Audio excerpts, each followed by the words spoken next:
The morning sun cast long shadows across the perfectly manicured lawns of Ray Mill House as James Henderson adjusted his ceremonial uniform one final time.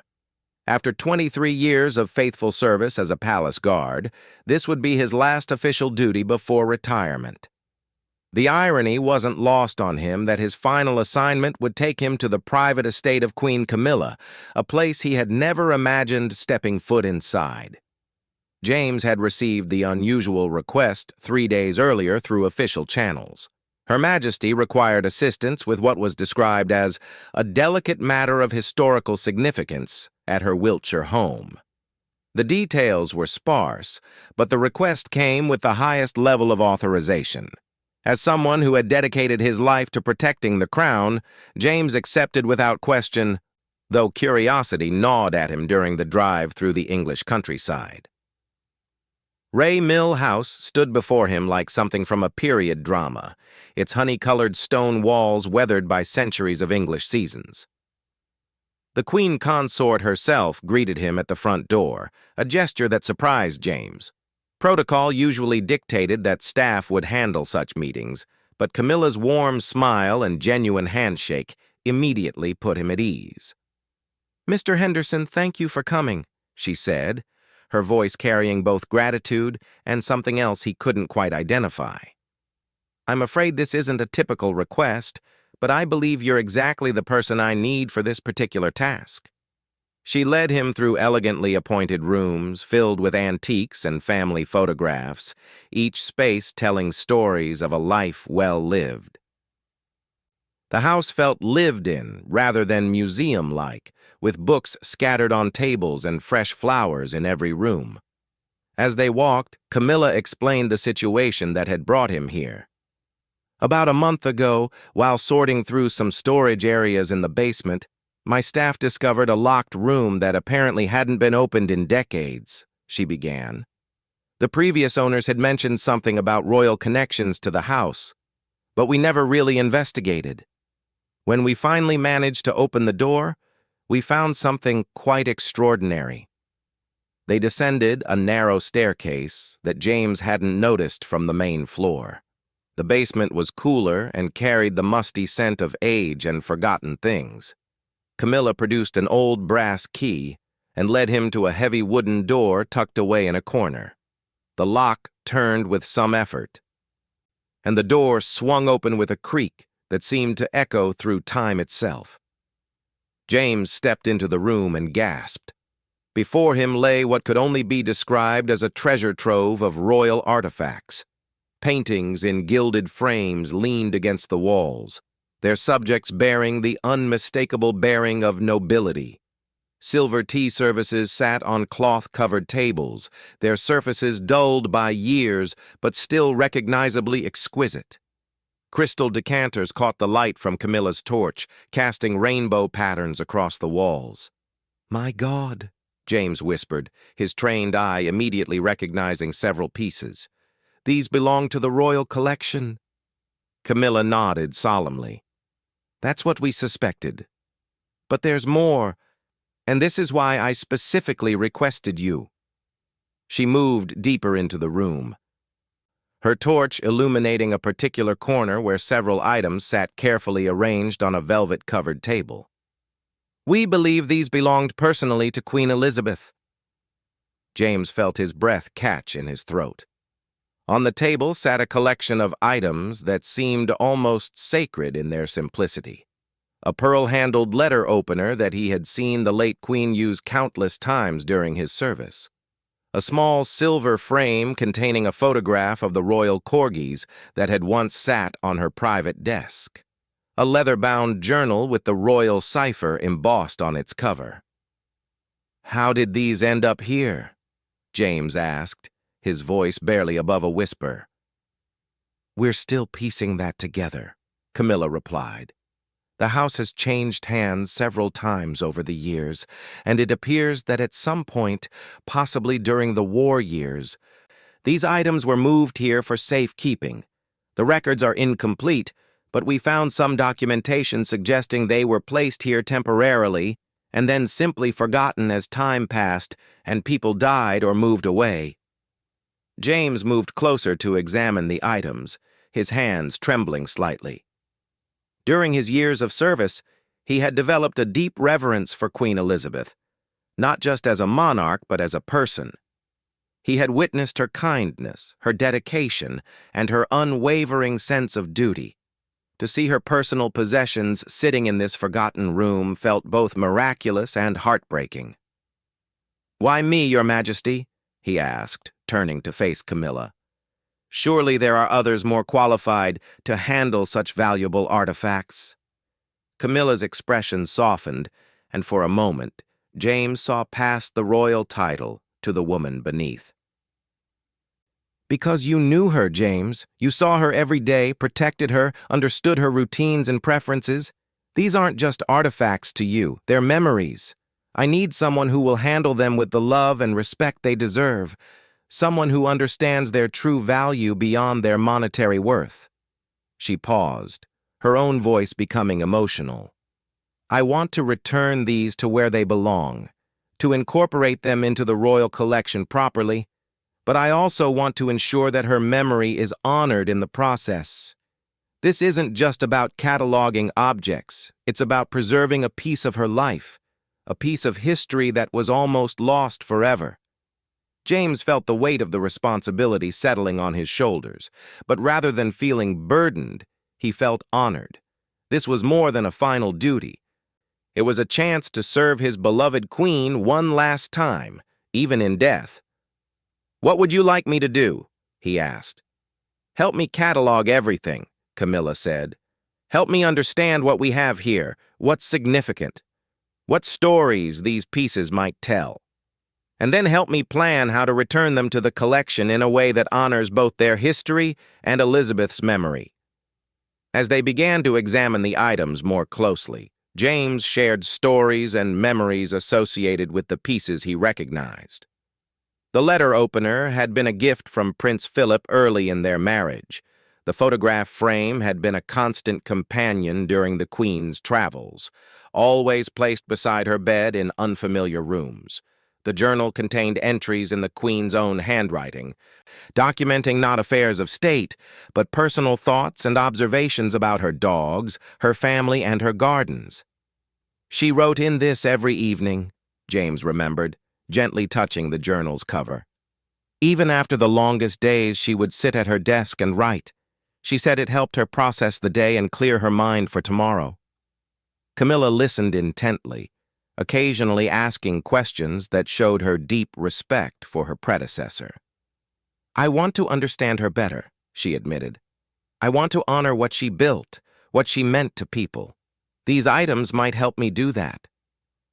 As the afternoon wore on, they discovered more treasures: a silk scarf that had belonged to the Queen Mother, a silver compact with the young Elizabeth's initials, a collection of thank-you notes from various charitable organizations she had supported. Each item seemed to tell a story, to offer a glimpse into the private life of a very public figure. James found himself sharing memories he hadn't thought about in years. "She had this way of making everyone feel seen," he told Camilla as they examined a simple silver bookmark. "It didn't matter if you were a head of state or a cleaning lady. When the Queen spoke to you, you felt like you were the only person in the room." "I've heard that from so many people," Camilla replied. "It's a gift I'm still trying to develop. Perhaps these items, these pieces of her life, might help me understand how she did it." As evening approached, they had barely scratched the surface of the room's contents. But already James felt a sense of purpose he hadn't expected. This wasn't just about returning lost property. It was about preserving a legacy, about ensuring that future generations would understand the woman behind the crown. "This will take time," Camilla said as they prepared to leave the room. "I hope you're prepared for several more visits." James smiled, feeling more energized than he had in months. "Your Majesty, I can't think of anything I'd rather do with my retirement." As they locked the door and climbed back to the main floor, both felt the weight of what they had discovered. In that hidden room lay not just objects, but memories, stories, and pieces of a remarkable life that had touched millions around the world. The task ahead would be complex, requiring careful research, delicate handling, and deep respect for both the items themselves and the woman they had belonged to. That night, as James drove home through the darkening countryside, he reflected on the unexpected turn his life had taken. He had thought his service to the crown was ending, but instead, he was embarking on perhaps the most meaningful assignment of his career. Tomorrow, he would return to begin the careful work of cataloging and preserving these treasures, but tonight he felt the satisfaction of knowing that Queen Elizabeth's memory would be honored in a way that was both fitting and profound. The following week brought James back to Ray Mill House with renewed purpose and a carefully prepared plan. He had spent his evenings researching the history of the estate and consulting with contacts at the Royal Collection Trust. What he discovered only deepened the mystery and significance of their find. Queen Camilla greeted him with coffee and fresh scones, a gesture that continued to surprise James with its warmth and informality. "I've been thinking about our discoveries all week," she admitted as they settled in her comfortable sitting room. "I keep wondering about the stories behind each piece, about how they ended up here." James pulled out a folder of documents he had compiled. "I may have some answers, Your Majesty. I've traced the house's ownership back to the 1940s, and it appears that during the war, this estate was used as a temporary storage facility for valuable items from several royal residences. The family who owned it then, the Ashfords, were trusted friends of the royal family." He spread several photocopied documents across the coffee table. "According to these records, when bombing raids threatened London, many precious items were moved to country houses for safekeeping. The plan was always to return them after the war, but it appears that Lord Ashford died suddenly in 1947, and his widow moved to Scotland. The house changed hands several times, and somehow this particular room was forgotten." Camilla studied the documents intently. "So these items have been waiting here for nearly 80 years? "It appears so. The room was sealed, probably to protect the contents, and then simply lost to time as people moved on and records were misplaced." James paused, considering the significance. In a way, it's a miracle they survived. "Many country houses were sold or demolished after the war. These pieces could easily have been lost forever." They made their way back to the hidden room, this time equipped with proper lighting and archival supplies. James had brought white cotton gloves, acid-free storage materials, and a professional camera to document their work. The room seemed different in the bright LED lights, larger, more organized, as if it had been carefully arranged by someone who knew the value of its contents. "Let's start with the paintings," Camilla suggested, indicating several canvases that leaned against the far wall. James carefully lifted the first one, a small portrait of a young woman in Edwardian dress. The style was exquisite, clearly the work of a master artist. As he turned it toward the light, Camilla gasped. "James, look at the signature." In the corner, barely visible, were the initials JLS and a date, 1903. "John Singer Sargent," James breathed. "This is worth a fortune, but more importantly, it's historically significant. If this was in the royal collection, it needs to be properly conserved and displayed." They discovered more paintings: a landscape by Constable, several portraits of royal family members, and what appeared to be a previously unknown work by Gainsborough. Each discovery felt like finding buried treasure, not for its monetary value, but for its cultural and historical importance. As they worked, Camilla shared her own thoughts about legacy and preservation. "You know, James, becoming Queen Consort has made me think deeply about stewardship. We're not really owners of these things, we're caretakers for future generations. Finding these pieces feels like a responsibility as much as a privilege." James nodded, carefully wrapping a delicate watercolor. Her Majesty, Queen Elizabeth, felt the same way. She often spoke about being a custodian rather than an owner. These items belonged to the nation as much as to her personally. They moved on to a collection of silver pieces, each one more beautiful than the last. A tea service with the royal cipher engraved on each piece. Candlesticks that had once graced state dinners. A silver-framed mirror that James recognized from photographs of the Queen's private apartments at Buckingham Palace. "This mirror," he said, holding it carefully. "I remember polishing this myself when I was a young guardsman. It sat on her dressing table in the 1990s. I always wondered what happened to it when her rooms were redecorated." Camilla took the mirror, studying her own reflection in its silvered surface. It's strange to think that she looked into this same mirror thousands of times, preparing for audiences and state occasions. There's something almost mystical about that connection across time. As they delved deeper into the room's contents, they found personal items that revealed intimate details about the late Queen's private life. A collection of first-edition books, many with handwritten notes in the margins. A jewelry box containing pieces that were clearly sentimental rather than valuable. A child's bracelet, a locket with a faded photograph, a simple gold ring worn thin with age. "These are the things that really matter," James observed, examining a small leather diary filled with the Queen's neat handwriting. "Anyone can acquire expensive jewelry or famous paintings, but these personal items tell the real story of who she was." The diary entries were particularly moving. They covered a period in the 1960s and documented everything from state visits to family celebrations, from concerns about her children to observations about her beloved corgis. The writing revealed a woman who was thoughtful, caring, and surprisingly humorous in her private moments. One entry made both James and Camilla pause. "Philip made me laugh so hard during the ambassador's reception that I nearly snorted. The poor man looked terrified that he had offended me somehow." Note to self: must work on maintaining dignity while being genuinely amused. She had such a wonderful sense of humor, James remembered, smiling at the memory. The public rarely saw that side of her, but those of us who worked closely with her knew how quick and clever she could be.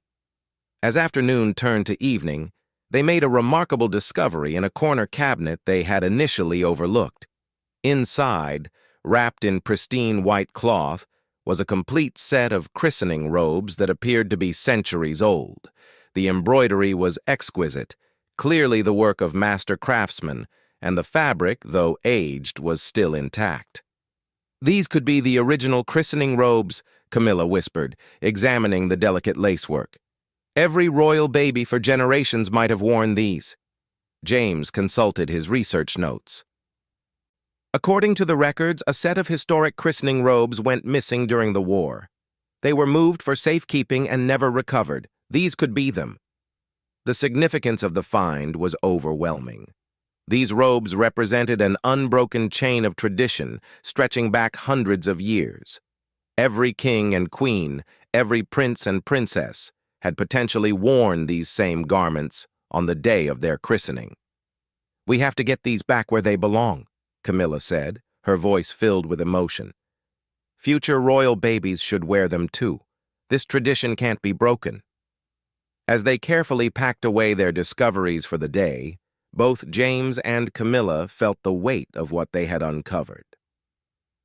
This wasn't just about returning lost property to the royal collection. It was about restoring broken links in the chain of history, about ensuring that traditions and memories weren't lost to time. "There's still so much more to catalog," James noted, looking around the room at the items they hadn't yet examined. "Then we'll keep coming back," Camilla replied firmly. "This is too important to rush. Each piece deserves proper attention and care." Over the following weeks, James found himself returning to Ray Mill House regularly. Each visit brought new discoveries and deeper appreciation for the careful way Queen Elizabeth had lived her life.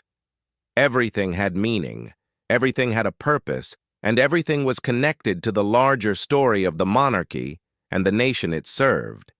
The process was also healing for James.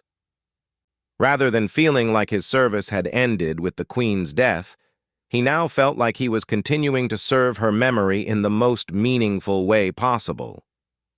Each item he cataloged, each story he preserved, was a tribute to the woman who had dedicated her life to duty and service. Camilla, too, found the experience transformative. Working with these personal artifacts gave her insights into her predecessor's character and approach to royal duty that no amount of briefings or formal instruction could provide. She began to understand not just what the Queen had done, but how and why she had done it. "I feel like I'm getting to know her," Camilla confided to James during one of their sessions. "These items tell me more about her personality and values than any official biography ever could." The collaboration between the former palace guard and the Queen consort had evolved into something neither had expected, a genuine partnership in preserving history and honoring memory. As they worked together day after day, they developed a deep mutual respect and a shared commitment to ensuring that Queen Elizabeth's legacy would be properly preserved for future generations. The hidden room was slowly giving up its secrets, but James and Camilla both sensed that their most important discoveries still lay ahead. The careful work of cataloging and preservation continued, each day bringing them closer to completing a task that felt increasingly like a sacred trust. 3 months into their painstaking work, James and Queen Camilla had transformed the forgotten room into a carefully organized archive. Each item had been cataloged, photographed, and prepared for its eventual return to the royal collection. But it was on a crisp October morning that they made their most extraordinary discovery. James arrived at Ray Mill House to find Camilla waiting for him with unusual excitement in her eyes. "I couldn't sleep last night," she admitted as she led him straight to the basement room. "I kept thinking about that locked chest in the corner, the one we haven't been able to open." They had noticed the ornate wooden chest weeks ago, but multiple attempts to locate a key or force the lock had failed.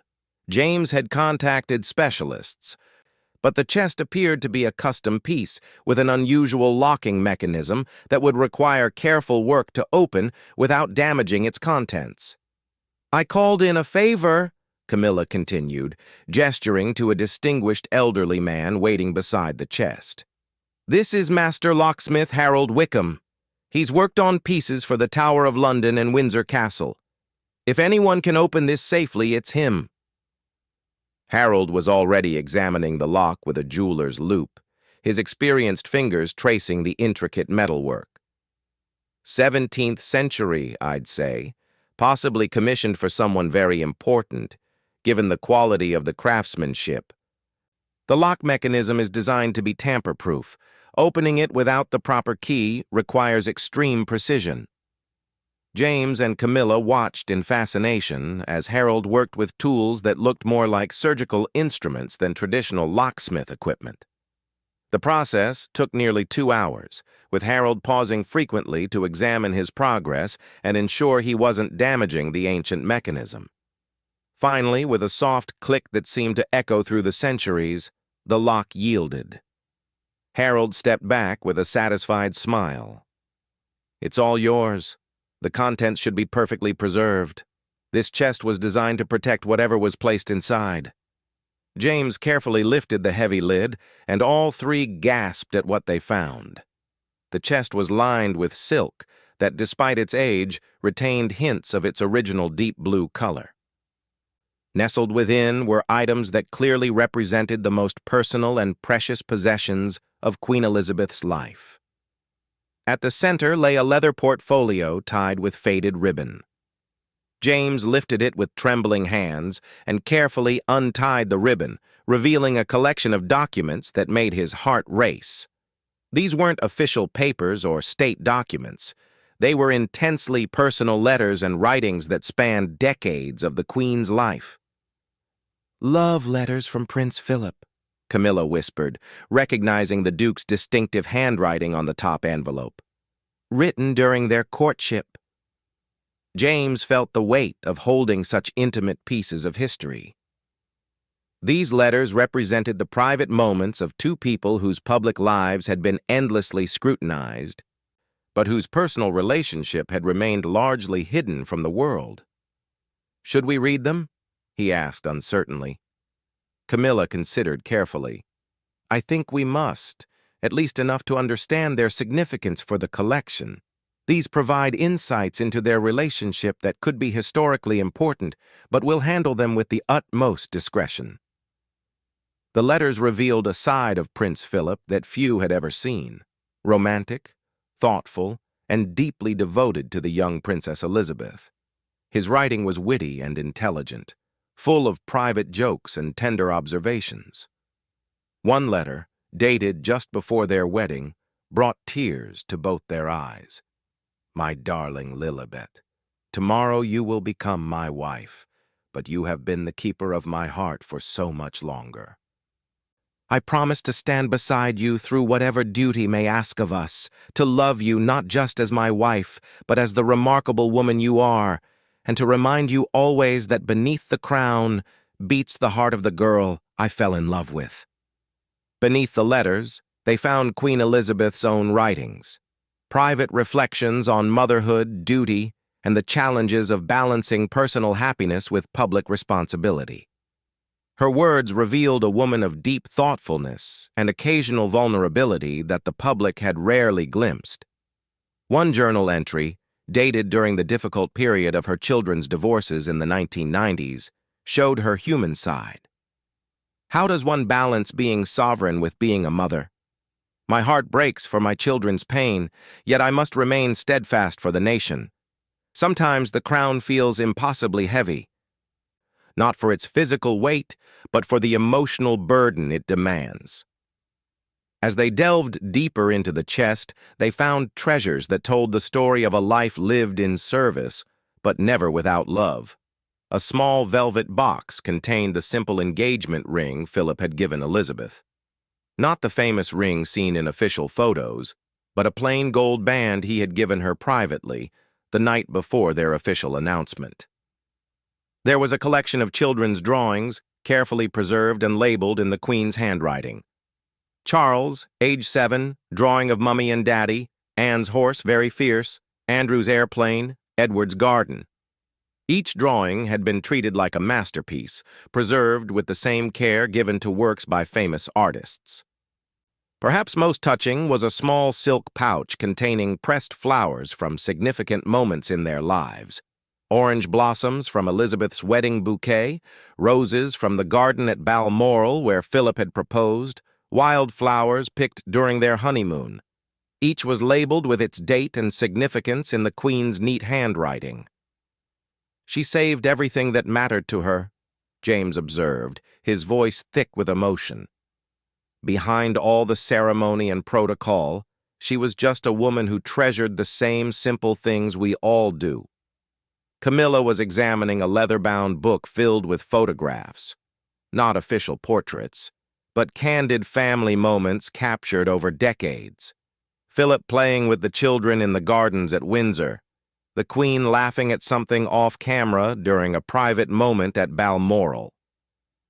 The family at Christmas, relaxed and joyful in ways the public rarely saw. "These photos show them as they really were," she said softly, "not as symbols or institutions, but as people who loved each other and their family deeply." At the bottom of the chest, wrapped in tissue paper, was an item that left both James and Camilla speechless. It was a simple wooden box, handmade, and clearly the work of someone learning woodworking. A small brass plate was attached to the lid, engraved with childlike letters: "For Mama, from Charles." Inside the box was a collection of small treasures that a mother might keep from her child's early years: a first tooth, a lock of hair, a small toy soldier, a drawing of the royal family, rendered in crayon with all the charm and imperfection of child's art. "She kept everything," James whispered. "Every little thing that connected her to the people she loved." The discovery transformed their understanding of Queen Elizabeth completely. Here was evidence of a woman who, despite the demands of her public role, had never forgotten the importance of family and personal relationships. Every letter saved, every photo treasured, every child's gift preserved. It painted a picture of someone who understood that love and connection were the true treasures of life. As they carefully repacked the chest's contents, both James and Camilla felt they had been entrusted with something sacred. These weren't just historical artifacts. They were the most intimate record of a love story and a family life that had sustained the monarchy through decades of change and challenge. "What do we do with these?" James asked, understanding the delicate nature of their find. Camilla was quiet for a long moment. "We preserve them," she said finally. "But we also protect them. Some things are too precious and too personal to ever be displayed publicly. These will go into the private archive, where they can be kept safe for future generations of the family." Over the following weeks, they completed their cataloging work with a new sense of purpose. The formal artifacts would be returned to the royal collection where they belonged, but the personal items would be carefully preserved in private archives, accessible to family members and historians, but protected from public scrutiny. The christening robes were returned to Windsor Castle, where they would once again be used for royal christenings. The paintings were conserved and returned to their proper places in royal residences.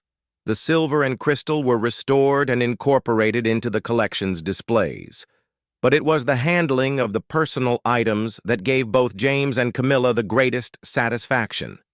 Working with conservators and archivists, they ensured that Queen Elizabeth's most precious memories would be preserved with the care and respect they deserved.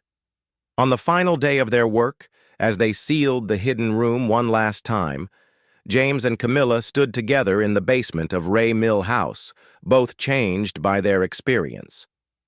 "Thank you," Camilla said simply, "not just for your expertise, but for helping me understand her better. I feel like I know the woman behind the crown now, and that knowledge will guide me in my own role." James nodded, feeling a sense of completion he hadn't expected. "Your Majesty, this has been the greatest honor of my life. To serve her memory in this way, to ensure that her most precious possessions found their way home, there's no better way my career could have ended." As they climbed the stairs for the last time, both understood that they had participated in something extraordinary. They had restored lost treasures to their proper place. But more importantly, they had preserved the memory of a remarkable woman who had balanced duty and love, service and family, with grace and dignity for over 70 years. The hidden room at Ray Mill House was empty now, but the treasures it had protected were once again where they belonged, some in public collections where they could inspire and educate, others in private archives where they would continue to tell the intimate story of one of history's most remarkable women. James returned to his retirement with a renewed sense of purpose, knowing that his final act of service had been his most meaningful. Camilla continued her royal duties with deeper understanding and appreciation for the legacy she had inherited. And somewhere in carefully controlled archives, Queen Elizabeth's most precious memories rested safely, protected for future generations who would one day seek to understand the woman who had served her nation with such devotion and grace. The story of the lost treasures would be quietly recorded in official documents, but the deeper story of love preserved, duty honored, and memory cherished would live on in the hearts of those who had been privileged to participate in their restoration. It was perhaps exactly as Queen Elizabeth would have wanted it to be,